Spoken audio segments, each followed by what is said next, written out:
14 अगस्त 2005 Greece के आसमान में एक यात्री विमान एयर ट्रैफिक कंट्रोल को कोई जवाब नहीं दे रहा था। स्थिति की जांच करने के लिए ग्रीक वायुसेना के 2 F-16 फाइटर जेट्स भेजे गए। फाइटर पायलट जब उस बोइंग के ठीक बगल में उड़ते हुए कॉकपिट की खिड़की से अंदर झांकते हैं तो उनकी रीढ़ की हड्डी में सिहरन दौड़ जाती है। कैप्टन की सीट पूरी तरह खाली थी। को पायलट कंट्रोल पैनल के ऊपर बेहोश पड़े थे और पैसेंजर केबिन में कतारों में बैठे लोग बिल्कुल बेजान थे, मानो वो कोई मूर्तियां हों। सबके चेहरे पर ऑन ऑक्सीजन मास्क लटक रहे थे, लेकिन किसी के शरीर में जान नहीं थी। 121 यात्रियों को लेकर पूरी तरह ऑटो पायलट पर उड़ता हुआ एक विशाल विमान सच में एक घोस्ट प्लेन। लेकिन बीच आसमान में अचानक इन लोगों के साथ ऐसा क्या हुआ था? और सबसे बड़ा सवाल, जब सब बेजान थे तो अचानक कॉकपिट के अंदर वह रहस्यमयी शख्स कौन था जो आखिरी पल में विमान का कंट्रोल लेने की कोशिश कर रहा था? आज हम जानेंगे एविएशन इतिहास की सबसे खौफनाक और रहस्यमयी घटनाओं में से एक, हेलियोस एयरवेज फ्लाइट 522 की कहानी। 14 अगस्त 2005 की एक खुशनुमा सुबह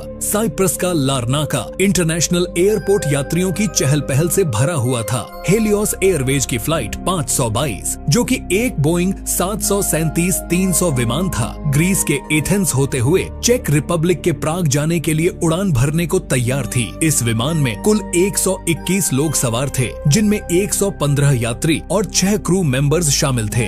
यात्रियों में ज्यादातर साइप्रस के आम परिवार थे जो छुट्टियां मनाने जा रहे थे, और कई बच्चे भी थे जिनकी आंखों में नई जगह जाने की चमक थी। कॉकपिट की कमान 59 वर्षीय बेहद अनुभवी जर्मन कैप्टन हंस जुर्गेन मर्टन के हाथों में थी, और उनके साथ को पायलट के रूप में 51 वर्षीय साइप्रियट फर्स्ट ऑफिसर पाम्पोस चारलाम्बोस थे। इन दोनों के पास विमान उड़ाने का हजारों घंटों का तजुर्बा था। मौसम बिल्कुल साफ था, आसमान में बादलों या टर्बुलेंस का कोई नामो निशान नहीं था, और ग्राउंड क्रू ने नियम के अनुसार विमान में सफर के लिए जरूरी ईंधन भी भर दिया था। सुबह 9:07 पर फ्लाइट 522 ने लारनाका से सफलतापूर्वक टेक ऑफ किया और नीले आसमान की गहराइयों में खो गई। यात्री अपनी सीट बेल्ट बांधे अपनी मंजिल के सपने देख रहे थे, लेकिन किसी ने सपने में भी नहीं सोचा था कि यह विमान अब कभी किसी रनवे पर सुरक्षित नहीं उतरेगा। टेक ऑफ के बाद जब विमान धीरे धीरे ऊंचाई की ओर बढ़ने लगा तो कॉकपिट के अंदर एक खामोश और अदृश्य खतरे ने जन्म लिया, जो पायलट्स की नजरों से पूरी तरह बच निकला था। दरअसल इस उड़ान से एक रात पहले विमान के पिछले हिस्से के एक दरवाजे पर बर्फ जमने की शिकायत आई थी, जिसके कारण ग्राउंड इंजीनियर्स ने विमान के केबिन प्रेशर की जांच की थी। यह जांच करते समय इंजीनियर ने प्रेशराइजेशन स्विच को ऑटो से मैनुअल मोड पर कर दिया था, और काम खत्म होने के बाद उसे वापस ऑटो मोड पर करना भूल गए। कैप्टन मर्टन ने भी टेक ऑफ से पहले चेकलिस्ट मिलाते समय इस जानलेवा गलती पर ध्यान नहीं दिया। जैसे ही विमान ने 10,000 फीट की ऊंचाई पार की, बाहर की हवा में ऑक्सीजन की मात्रा कम होने लगी, लेकिन स्विच मैनुअल होने के कारण विमान के अंदर कृत्रिम रूप से हवा का दबाव नहीं बन पा रहा था। 12,040 फीट की ऊंचाई पर पहुंचते ही कॉकपिट में पहला अलार्म बज उठा। यह केबिन एल्टीट्यूड वार्निंग हॉर्न था, जिसे पायलट्स को यह चेतावनी देने के लिए बनाया गया था कि विमान के अंदर हवा कम हो रही है। लेकिन बोइंग 737 के डिजाइन की एक अजीब खामी के कारण इस अलार्म की आवाज और टेक ऑफ कॉन्फ़िगरेशन अलार्म की आवाज बिल्कुल एक जैसी थी। इस वजह से पायलट्स कंफ्यूज हो गए और वो यह समझ ही नहीं पाए कि असल में उनके शरीर में ऑक्सीजन की कमी शुरू हो चुकी है। कॉकपिट के अंदर अब भारी कंफ्यूजन का माहौल था। अलार्म लगातार बज रहा था, लेकिन पायलट्स को लग रहा था कि सिस्टम में कोई टेक्निकल गड़बड़ी है या एयर कंडीशनिंग फैन में कोई समस्या आ गई है। 18,000 फीट की ऊंचाई पर पहुंचने के बाद विमान की मास्टर कॉशन लाइट जल उठी और कूलिंग इक्विपमेंट वार्निंग दिखाई देने लगी, क्योंकि हवा की कमी के कारण विमान के अंदर की मशीनें गर्म होने लगी थीं। कैप्टन मर्टन ने साइप्रस के एटीसी और हेलियोस एयरवेज के ऑपरेशन सेंटर से रेडियो पर संपर्क किया, लेकिन वे बार बार एयर कंडीशनिंग और कूलिंग फैन की समस्या के बारे में ही बात कर रहे थे। प्रेशराइजेशन की बात एक बार भी उनके दिमाग में नहीं आई। तब तक हाइपोक्सिया यानी ऑक्सीजन की कमी नाम का वो खामोश कातिल उनके दिमाग पर अपना कब्जा जमाना शुरू कर चुका था। इस स्थिति में इंसान की सोचने समझने की शक्ति खत्म हो जाती है, आंखों के सामने धुंधलापन छा जाता है और शरीर धीरे धीरे सुन्न पड़ने लगता है। हाइपोक्सिया के असर से कैप्टन मर्टन का दिमाग ठीक से काम नहीं कर रहा था। वे अपनी सीट से उठकर पीछे लगे सर्किट ब्रेकर पैनल को चेक करने की कोशिश करते हैं, लेकिन ऑक्सीजन की कमी के कारण वे वापस अपनी सीट तक नहीं लौट पाए और कॉकपिट के फर्श पर ही बेहोश होकर गिर पड़े।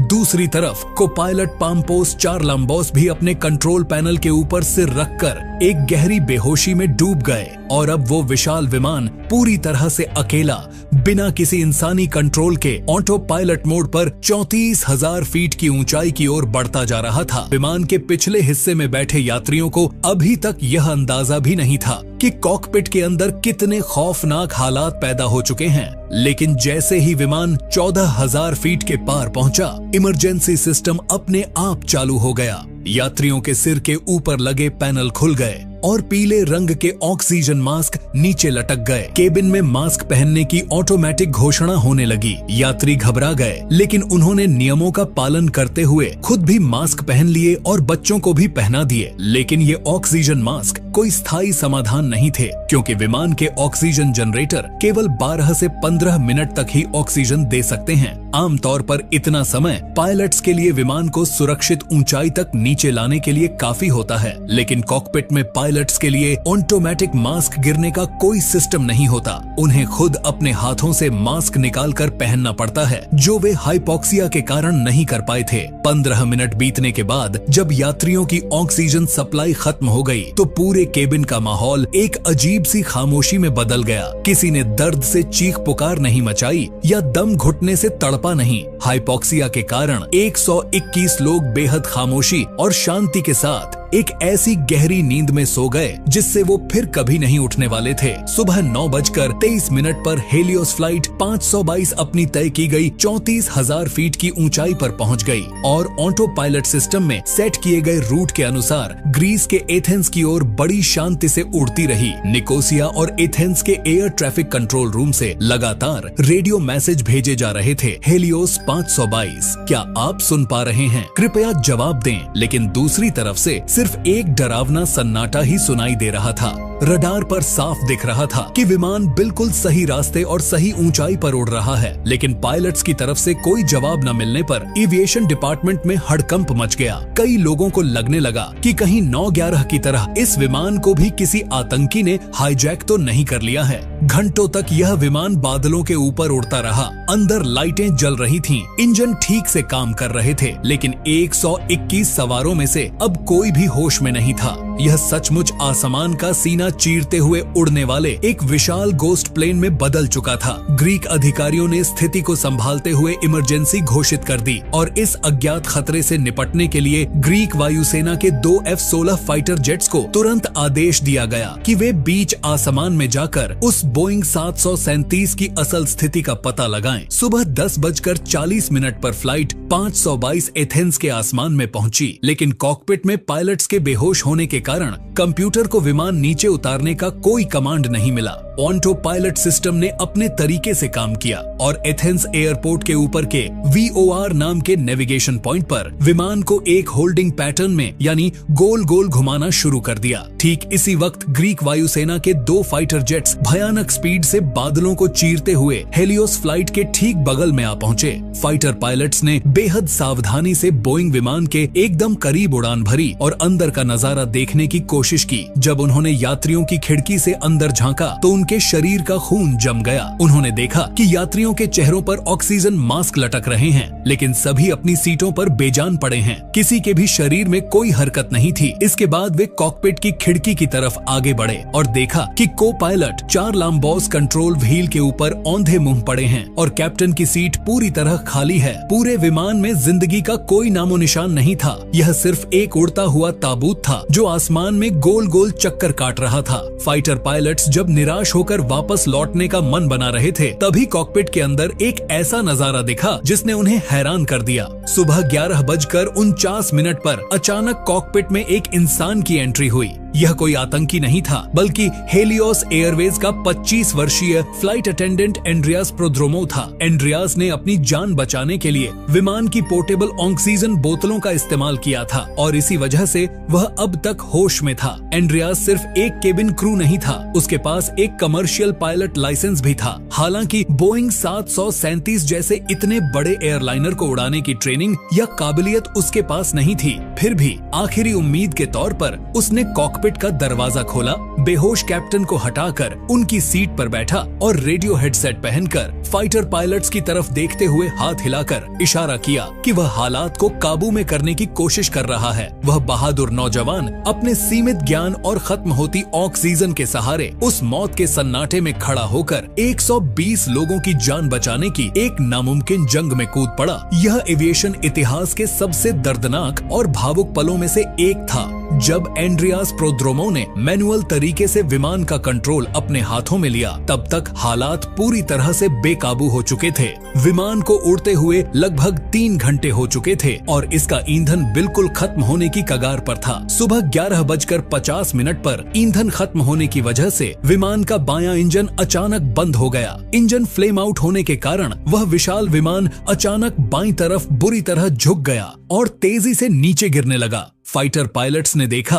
कि एंड्रियास अपनी पूरी ताकत लगाकर कंट्रोल व्हील को खींचकर विमान को सीधा करने की जद्दोजहद कर रहा है। उसका मकसद विमान को एथेंस की घनी आबादी वाले इलाके से दूर किसी खाली जगह पर ले जाना था। हाइपोक्सिया के कारण एंड्रियास का अपना शरीर भी अब जवाब दे रहा था। उसकी आंखों के सामने अंधेरा छाने लगा था, लेकिन उसने हार नहीं मानी। वह अपनी आखिरी सांस तक उस बोइंग 737 को ग्लाइड कराते हुए समुद्र या पहाड़ों की तरफ मोड़ने की कोशिश करता रहा। बाहर उड़ रहे फाइटर पायलट्स बेबसी से मौत की इस जंग को देख रहे थे। वे समझ चुके थे कि इस विशाल विमान को अब किसी भी रनवे पर सुरक्षित उतारना नामुमकिन है। अब सिर्फ कुछ आखिरी पलों का इंतजार बाकी था। बायां इंजन बंद होने के ठीक 10 मिनट बाद दोपहर 12 बजे विमान का दायां और आखिरी इंजन भी ईंधन खत्म होने से हमेशा के लिए शांत हो गया और इसी के साथ यह विशाल यात्री विमान बिना इंजन के एक भारी भरकम लोहे के ग्लाइडर में तब्दील हो गया। हाइड्रोलिक सिस्टम और इलेक्ट्रिकल पावर ने काम करना बंद कर दिया। विमान बेहद खौफनाक स्पीड से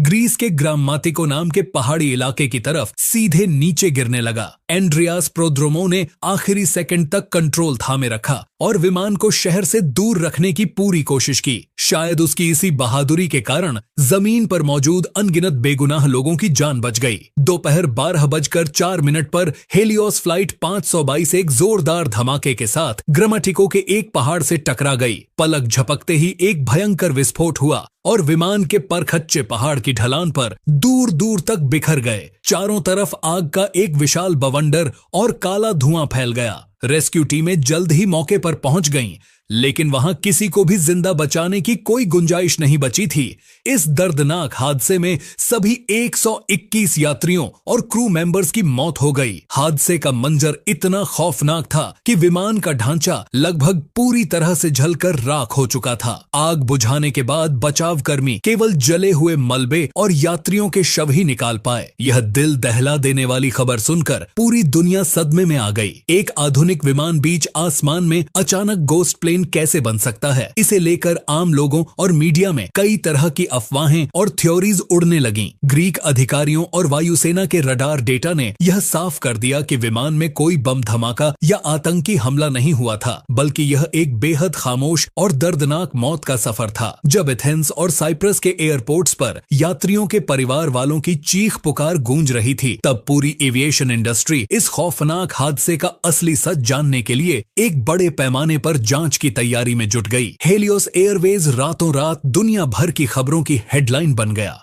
हादसे की सच्चाई का पता लगाने के लिए जांच टीम ने पहाड़ के मलबे के बीच विमान के ब्लैक बॉक्स की तलाश शुरू कर दी। हादसे के तुरंत बाद ग्रीस के AAIASB ने जांच की जिम्मेदारी संभाली और मलबे से बेहद खराब हालत में दोनों ब्लैक बॉक्स बरामद किए। CVR से जो ऑडियो क्लिप्स मिली वे रूह कंपा देने वाली थीं। उसमें साफ सुनाई दे रहा था कि कैसे अलार्म लगातार बज रहे थे और कैप्टन और को पायलट कंफ्यूजन में एक दूसरे से अजीबोगरीब और बेतुकी बातें कर रहे थे। ऑडियो के एकदम आखिरी हिस्से में एंड्रियास प्रोद्रोमो की हांफती हुई और टूट टूटती हुई आवाज सुनाई देती है। वह बेहद धीमी आवाज में रेडियो पर मेडे मेडे कहकर मदद की गुहार लगा रहा था, लेकिन रेडियो की फ्रीक्वेंसी गलत सेट होने के कारण उसकी वो आखिरी पुकार एथेंस एयर ट्रैफिक कंट्रोल तक कभी नहीं पहुंच पाई। FDR के डेटा से इस बात पर पक्की मुहर लग गई कि विमान का प्रेशराइजेशन सिस्टम मैनुअल मोड पर छूट गया था और ऑक्सीजन की कमी के कारण ही कॉकपिट क्रू और यात्री बेहोश हुए थे। जांचकर्ताओं ने ग्राउंड इंजीनियर की उस एक छोटी सी गलती और पायलट्स द्वारा चेकलिस्ट को ठीक से फॉलो न करने को इस भयानक हादसे की सबसे बड़ी वजह बताया। जांच की फाइनल रिपोर्ट सामने आने के बाद पूरी एविएशन दुनिया में भूचाल आ गया। यह साफ हो गया था कि इंसान की एक छोटी सी लापरवाही और मशीन के कंफ्यूज करने वाले डिजाइन के कारण 121 लोगों को अपनी जान गंवानी पड़ी। जांच में बोइंग कंपनी के अलार्म सिस्टम के डिजाइन में भी खामी पाई गई, क्योंकि टेक ऑफ अलार्म और प्रेशराइजेशन अलार्म की आवाज एक जैसी होने के कारण पायलट्स धोखा खा गए थे। इसके बाद बोइंग को मजबूर होकर अपने सिस्टम को अपडेट करना पड़ा। इस घटना के बाद हेलियोस एयरवेज गंभीर कानूनी और आर्थिक संकट में फंस गया। ग्रीक अदालत में कंपनी के डायरेक्टर्स और चीफ पायलट के खिलाफ गैर इरादतन हत्या का मुकदमा दर्ज किया गया और 1 साल के अंदर ही कंपनी हमेशा के लिए बंद हो गई। पूरी दुनिया में एविएशन के नियमों में बड़े बदलाव किए गए। केबिन प्रेशराइजेशन चेकलिस्ट को और भी सख्त बना दिया गया ताकि भविष्य में कोई और विमान इस तरह आसमान में उड़ते हुए खामोश मौत के जाल में न फंसे। हेलियोस फ्लाइट 522 की यह दर्दनाक घटना आज भी हमें याद दिलाती है कि आसमान में उड़ान भरते समय एक छोटी सी गलती की कीमत कितनी भयानक हो सकती है। और उस मौत के सन्नाटे में एंड्रियास प्रोद्रोमो की वो आखिरी जद्दोजहद एविएशन इतिहास में हमेशा एक ट्रेजिक हीरो की कहानी के रूप में याद की जाएगी।